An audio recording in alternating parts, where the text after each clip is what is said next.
Okay, so here's a short video explaining why I believe you need to be careful with the big three, the lifts that everybody is recommending to add on muscle mass at the fastest possible rate.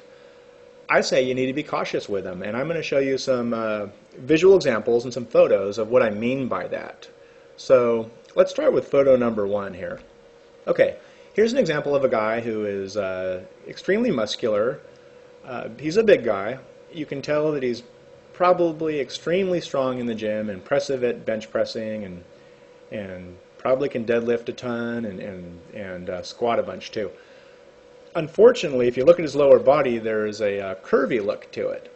The obliques are, he has a thick waist from doing the deadlifts and squatting and stuff like that, because it requires a decent amount of muscle to stabilize your upper body when you're doing extremely heavy lifting like that. And from the hip bone on down the side of the leg to the knee, it kind of explodes out. And if you look at that red line, it's almost an hourglass effect. And if you're a guy, I think you want to avoid that.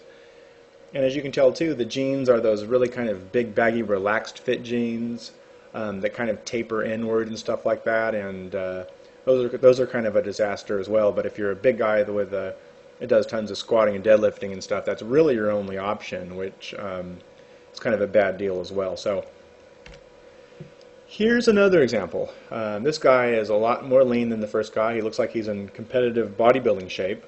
And his physique, it's impressive. I mean, it took a number of years, I'm sure, to get to this level of conditioning, and he has extremely low body fat levels here, and he's dieted down, and again, impressive, but not necessarily the look that you're after if you just want a pleasing physique. So, and as you can see in this picture, his legs kind of have that sweeping, curvy effect to them. And bodybuilding magazines and fitness magazines and forums, they even talk about how to build the sweep to the thighs, to make the thighs really jut out. And my opinion is you should avoid that, and you don't want to have massive legs like this.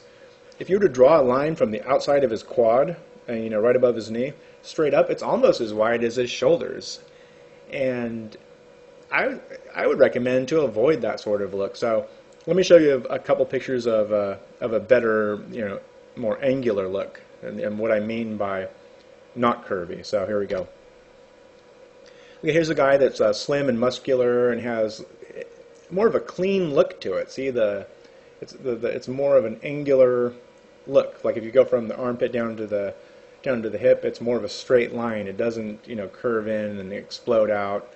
And you can't see his legs, but I would almost guarantee you it's a more straight up and down line. So here's a guy too, that angular look, not curvy, and this is what I'm talking about. And again, when we were talking about the first guy who was wearing those big jeans and stuff, the problem with over-reliance on squats and deadlifts in particular is it's near impossible to look cool in a suit. I ran a men's suit store for a number of years, and it was guys that came in that were that big, in the lower body especially. It was a disaster. They had to wear those big pleated pants, and they didn't look very good because it kind of almost had to make MC Hammer pants. They had to bring in the waist, but then they had to get these huge wide leg pants, and jeans are even worse. The selection is bad. So that should be important to you too, because you're not out of your clothes all the time. You should want to be able to fit into nice clothes as well. And here's a gentleman that has more of that lean, angular look, an example of that. So hopefully that makes sense to you. In the next video, I'm going to talk about how it's not just where you add the muscle mass that matters, it's the type of muscle that you add too. There's different ways of lifting that will make a muscle either look kind of that soft and fluffy, pumped look, kind of rounded, or more dense and angular, which I think is a better look to aim for. So check out video number 2. It's partway down the page. Just read the text in between, and it's a short video too, but important. All right, thanks.